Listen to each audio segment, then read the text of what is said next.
اب کون سے ایسے ذرائع ہیں یا کون سے ایسے اعمال ہیں جس سے انسان کی نیکی ضائع ہو جاتی ہے، انسان کی عبادات ضائع ہو جاتی ہے، انسان خسارے میں چلا جاتا ہے،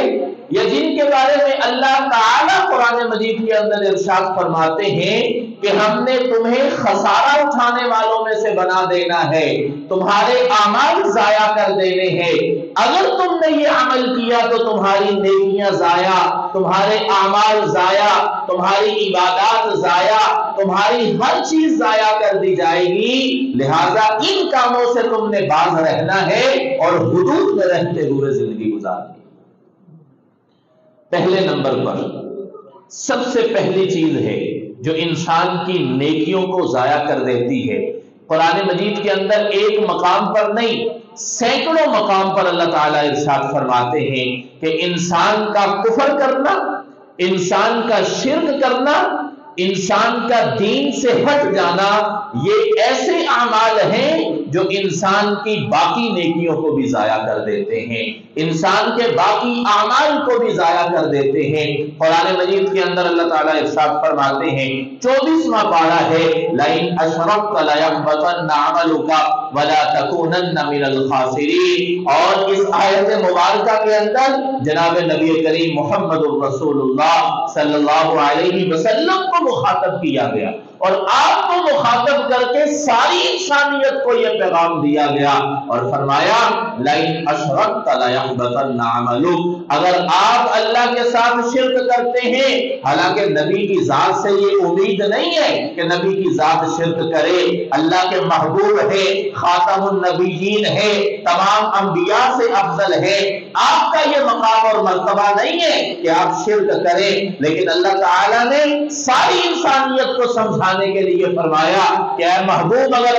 آپ بھی شرک کرتے ہیں تو ہم آپ کے اعمال کو بھی ضائع کر دیں گے، آپ بھی خسارہ اٹھانے والوں میں سے ہو جائیں گے۔ تو پھر میں اور آپ اگر شرک کے اندر پڑ جاتے ہیں، اگر اللہ کی ذات اور صفات کے اندر کسی کو شریک ٹھہرا لیتے ہیں، اگر ذرہ برابر بھی ہمارے اندر شرک پایا جاتا ہے، کفر پایا جاتا ہے، تو ہمارے اعمال سارے کے سارے ضائع ہو جائیں گے۔ تو یہ ایک ایسی چیز ہے جو انسان کی نیکی کو ضائع کر دیتی ہے، انسان کو خسارے میں ڈال دیتی ہے۔ بلکہ سورہ کہف کے اندر اللہ تعالیٰ فرماتے ہیں قُلْ هَلْ نُنَبِّئُكُمْ بِالْأَخْسَرِينَ أَعْمَالًا الَّذِينَ ضَلَّ سَعْيُهُمْ فِي الْحَيَاةِ الدُّنْيَا وَهُمْ يَحْسَبُونَ أَنَّهُمْ يُحْسِنُونَ صُنْعًا۔ اللہ تعالیٰ فرما رہے ہیں اے محبوب آپ لوگوں کو بتائیے هَلْ نُنَبِّئُكُمْ بِالْأَخْسَرِينَ أَعْمَالًا، کیا میں نہ تمہیں بتاؤں کہ تم میں سے کون سے انسان ایسے ہیں جن کے اعمال خسارے میں چلے گئے، جن کی نیکیاں ضائع ہو گئی، جن کی ساری نیکیاں برباد ہو گئی، ختم ہو گئی۔ اللہ فرما رہے ہیں اور اللہ اپنے محبوب سے کہلوا رہے ہیں اور اس کو قرآن کا حصہ بنا دیا۔ اللہ فرما رہے ہیں قُلْ هَلْ نُنَبِّئُكُمْ بِالْأَخْسَرِينَ أَعْمَالًا الَّذِينَ ضَلَّ سَعْيُهُمْ فِي الْحَيَاةِ الدُّنْيَا وَهُمْ يَحْسَبُونَ أَنَّهُمْ يُحْسِنُونَ صُنْعًا۔ اے محبوب لوگوں کو بتا دو کہ میں تمہیں بتاتا ہوں کون سا انسان ایسا ہے جس کے اعمال اللہ ضائع کر دیتا ہے، جس کو اللہ خسارے میں ڈال دیتا ہے، جو نقصان میں چلا جاتا ہے، وہ کون ہے؟ الذین ضل سعیہم فی الحیات الدنیا، جس کی ساری کوششیں،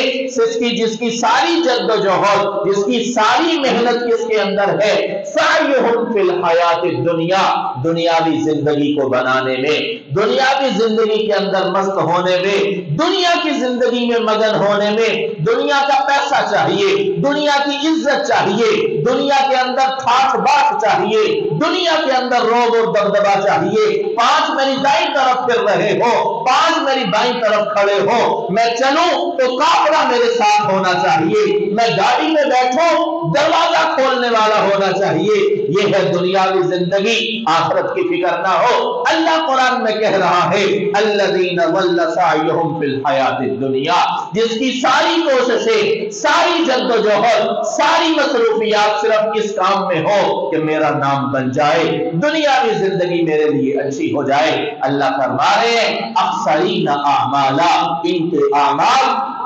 خسارے میں ڈال دیے جاتے ہیں اور یہ انسان خسارے میں چلے جاتے ہیں۔